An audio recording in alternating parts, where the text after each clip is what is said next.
నమస్కారం, నా పేరు గీత. Welcome to CJRTV. తాజా వార్తల విషయానికి వస్తే, జై భీమ్ రావు భారత్ పార్టీలో కోడికత్తి శ్రీనివాస్ చేరారు. ఈరోజు గాంధీనగర్ జై భీమ్ రావు భారత్ పార్టీ కార్యాలయంలో శ్రీను ఆ పార్టీ కండువా కప్పుకున్నారు.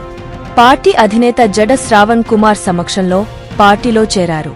ఇప్పటికే మాజీ మంత్రి వివేకారెడ్డి హత్య కేసులో అప్రూవర్గా మారిన దస్తగిరి పార్టీలో చేరారు. పులివెందుల నుంచి జగన్మోహన్ రెడ్డిపై జై భీమ్ రావు భారత్ పార్టీ తరపున దస్తగిరి పోటీ చేయనున్నారు. తాజాగా కోడి కత్తి సీను జై భీమ్ రావు భారత్ పార్టీలో చేరడంతో ఆ పార్టీ కొంతమేర బలపడింది.